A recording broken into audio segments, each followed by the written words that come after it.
Assalamualaikum warahmatullahi wabarakatuh. Apa kabarnya anak-anak? Alhamdulillah, luar biasa. Allahu Akbar. Yes. Oke.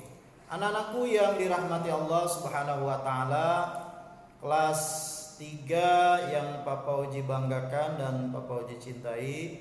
Alhamdulillah, puji syukur kita kehadirat Allah Subhanahu wa taala karena hari ini kita masih diberikan kenikmatan oleh Allah Subhanahu wa taala ya. Shalawat serta salam kita sanjungkan ke hariban kita baginda Nabi besar Muhammad sallallahu alaihi wasallam. Anak-anakku yang dirahmati Allah Subhanahu wa taala, kita akan belajar kembali dengan Papa Uji di pelajaran agama, yaitu melanjutkan bab 8 ya, yaitu judulnya hati tentram dengan berperilaku terpuji ya. Baik, sebelumnya mari kita membaca doa terlebih dahulu. Bismillahirrahmanirrahim. Rabbi zidni ilman warzuqni fahman, amin.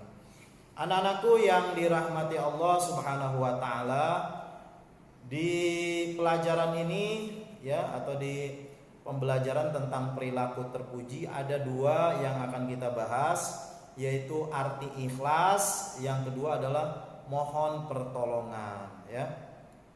Nah, di dalam arti ikhlas ya, pengertian ikhlas, apa sih arti ikhlas? Ikhlas artinya tulus hati nak ya.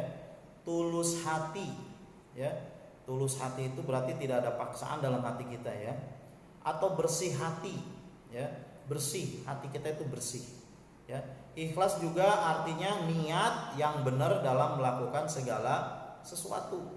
Nah, niat ya yang benar dalam melakukan sesuatu. Contohnya ada sesuatu yang wajib kita laksanakan ya, yaitu hubungan vertikal antara kita dengan Allah Subhanahu wa taala. Itu ada pekerjaan, ada kewajiban ya kita kepada Allah Subhanahu wa taala. Contohnya adalah sholat 5 waktu. Nah, itu harus ada niat dalam hati kita ya. Niat semata-mata karena Allah Subhanahu wa taala, bukan karena paksaan gitu. Nah, itu yang disebut dengan ikhlas. Atau juga ada hubungan antara horizontal ya, hubungan antara manusia dengan manusia.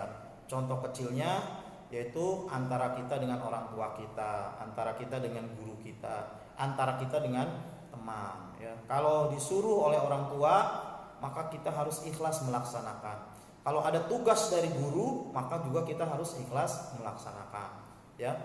Jadi ikhlas itu betul-betul tidak ada keterpaksaan dalam hati ya.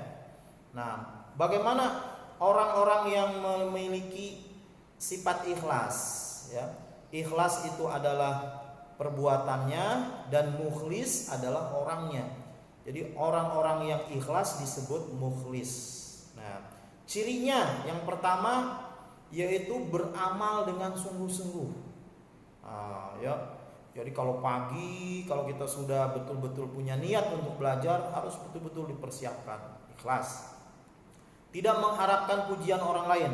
Mau ada orang tua, mau ada guru, melakukan kebaikan harus dilaksanakan dengan ikhlas. Nah, itu. Tidak ada kalau dilihatin sama orang tua pura-pura rajin, dilihat sama guru pura-pura rajin. Nah, itu enggak boleh. Kemudian tidak pernah terpengaruh pujian orang lain. Mau dipuji orang kayak mau enggak ya. Tetap kita pada posisinya yaitu mengharap ridho Allah Subhanahu wa taala.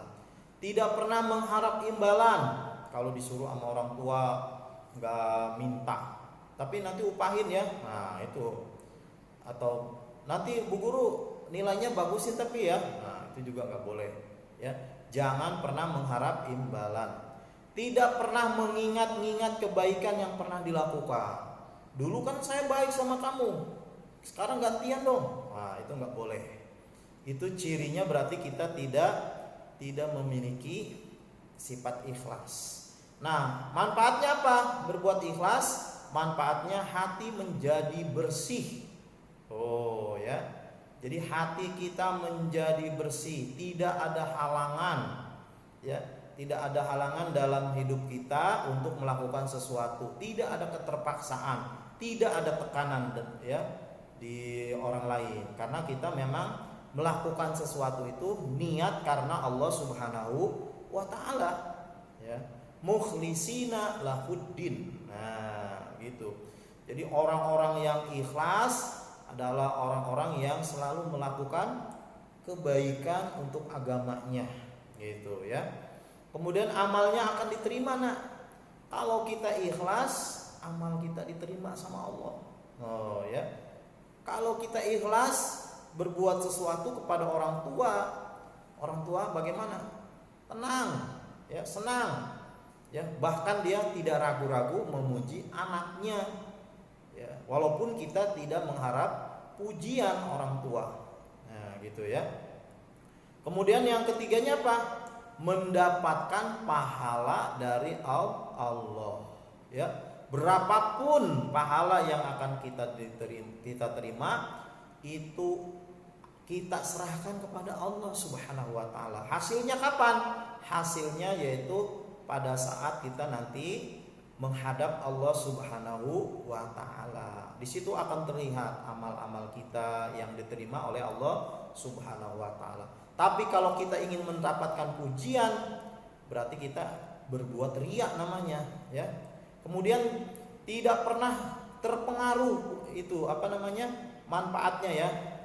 Jadi kalau kita tidak pernah terpengaruh oleh orang lain, manfaatnya apa?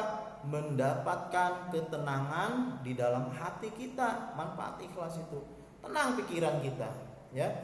Tidak, karena kita tidak mengharapkan imbalan, gitu ya. Hati kita tenang, ya. Jadi hidup kita itu tenang, karena yang kita perbuat itu semata-mata hanya mengharap ridho Allah Subhanahu wa taala. Yang terakhir adalah terhindar dari perilaku dosa. Ya, dosa. Ya, riya. Apa sih riya itu? Pamer. Nah, kalau ingin berbuat kebaikan, pamer sama orang. Ingin memberi sesuatu, pamer sama teman. Nah, itu namanya apa? Rusak hati kita itu, ya. Siapa yang menggoda kita seperti itu? Setan, ya. Gitu ya, anak-anak ya. Ini baru satu judul, ya, perilaku terpuji, ya, bagian A, yaitu tentang ikhlas. Nanti kita akan sambung lagi ke bagian 2-nya, yaitu pertolongan, memohon pertolongan kepada Allah Subhanahu wa taala, ya, agar nanti kita bisa mendapatkan apa yang diharapkan oleh kita. Itu saja, nah, ya. Barangkali nanti kita akan lanjutkan, ya. Mari kita tutup dengan membaca doa kafaratul majlis. Bismillahirrahmanirrahim. Subhanakallahumma wa bihamdika asyhadu an la ilaha illa anta astaghfiruka wa atubu ilaik. Assalamualaikum warahmatullahi wabarakatuh.